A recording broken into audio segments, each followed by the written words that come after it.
So something Pete was just talking about was were the diseases that come from the food system.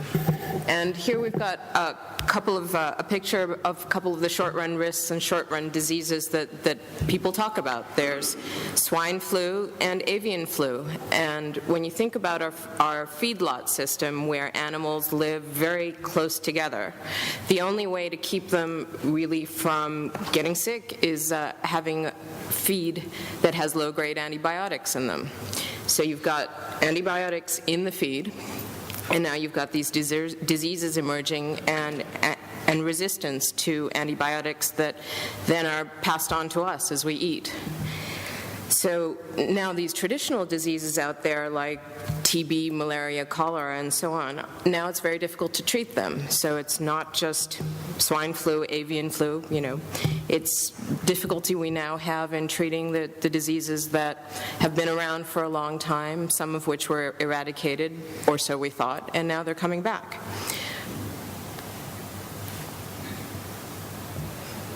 So looking at some of the longer run and continuing risks, here we've got some pictures on obesity and diabetes. Starting on the left, we look at the 1994 picture of obesity in America, and moving towards the right to the more recent statistics.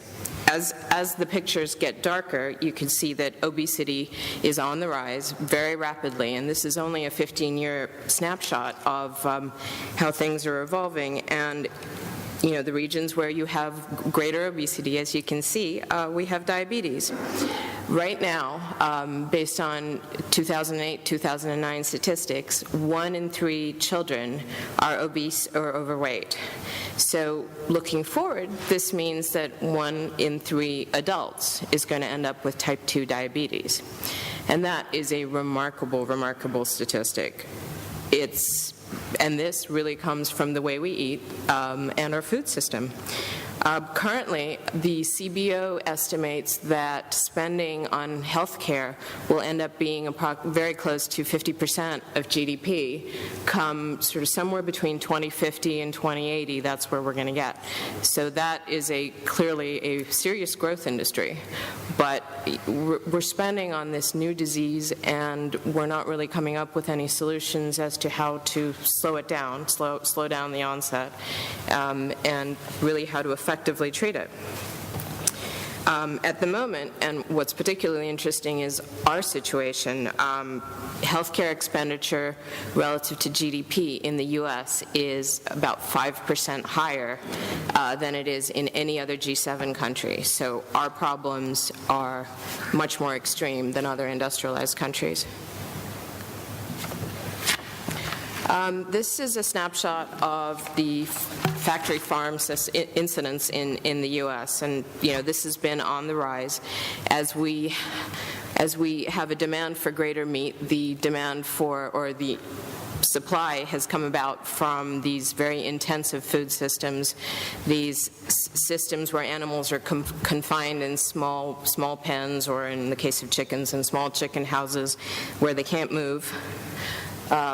On the left, you see a chicken house, and this is very typical of the way the chickens are raised in the industrial food system.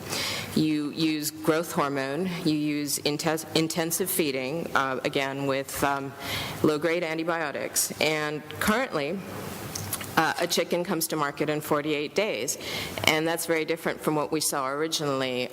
Maybe 50 years ago, it was 70 to 90 days. And according to calculations that various agriculture departments have done, that's the equivalent of having a human that's almost 350 pounds at the age of 2. So we're bringing this chicken to market so quickly and giving it so much hormones and feeding it corn and soy and so on, non-traditional diets, that they are extremely heavy. If you think about the Butterball, I'm sorry, I shouldn't name a brand. If you think about traditional Thanksgiving turkey, it's more like the water. It has a lot of white meat because that's what we want. It has a lot of white meat, and it's in this confinement system, and it's really not a very strong turkey because it's got all this breast meat. It's a little bit top heavy. It has a little bit of difficulty walking, and that's really not how we like to think of our, the animals we eat.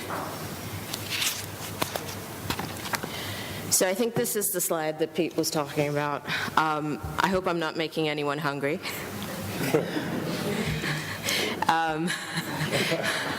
No worries. According to Michael Pollan's estimates and many other people's estimates, any hamburger you have has meat from 1,000 animals, and that's just about the way that slaughterhouses work, and animals get meat from different animals get put together. And the USDA, that's responsible for testing E. coli in beef, believes that the incidence of E. coli is about 0.4% in the beef that goes towards the ground meat that's in your hamburger, which I hope we're not serving for lunch. We are. Sir, you're not talking about 7 degrees of Kevin Bacon. You're talking about the bacon. You're saying that the beef gets ground up from 1,000 cows and gets sent off that way. Yes. Okay, all of you who are thinking about passing on tonight's barbecue, please don't. It's just, the way the animals come into the typical slaughterhouses, it's very difficult to keep, ID an animal and keep the meat from one animal separate. It goes into one general hopper. Yeah. Basically. And actually, I think Pete had a slide that looked like that Yes, was it about was. that. It was the bottom right corner of one of the earlier slides. So the CDC currently believes their estimates of the cost of E. coli to be running around $405 million a year in the U.S. And based on what we know, that's likely to be on the rise, and that's alarming to say the least. I remember there was a New York Times article a few months ago about, I believe it was a dance instructor that had contracted E. coli and ended up paralyzed. Front page of the New York Times, she's 22 years old. And she had bought we won't use a brand, but she'd gone to one of the major stores and bought a bunch of frozen meat patties and eaten one. And that was it. Our client. She's a client of yours? Okay. Small world. Didn't Good. know that. As I mentioned earlier, the concentration of farming has increased. Although the graph on the right shows that the number of farms has fallen, what we do see is that the number of animals per farm has increased.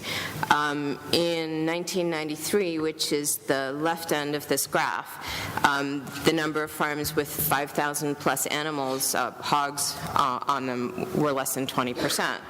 But if you look at the right end, which shows the 2010 statistics, now we've got more than 50% of all hog farms have 5,000 plus animals on them.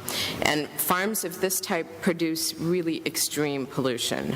This is, severe environmental liability. And I took the liberty of coloring in the bottom segment, which is the 5,000 plus animals, with a snapshot of a manure lagoon. Just so you know what's in this is what's called hot waste. It's got pesticides, it's got antibiotics, it's got steroids, and it bleeds over because it's inappropriately insulated. It bleeds over into the water table regularly. Right? There's more toxic stuff in here than generated by New York City. Every single typical industrial hog farm has more. I mean, Al-Qaeda's looking saying, damn, these guys know how to do biowarfare, but they're doing it against themselves. We don't have to do anything, right? That's how bad these hog farms are in terms of those lagoons. Scientific American's done a pretty thorough job in an article maybe 4 or 5 months ago on this. So in spite of our increased use of fertilizers, as Pete was mentioning, we do continue to see crop yields falling. Here we've got 4 major crops in the U.S., and the green bar, which is the crop yield from 1990 onwards, is significantly lower than, the period before, which is 1950 to 1990. So we continue to use fertilizer. We have continued use of continued soil degradation, but crop yields are falling. And how do we feed the people? This is a major problem. We continue to over-fertilize, and it seems ironic because we're now so highly dependent on petroleum. We use petrochemicals to produce fertilizer, and then one of our major crops is corn, and we use corn to produce biofuels. So we've got this circle.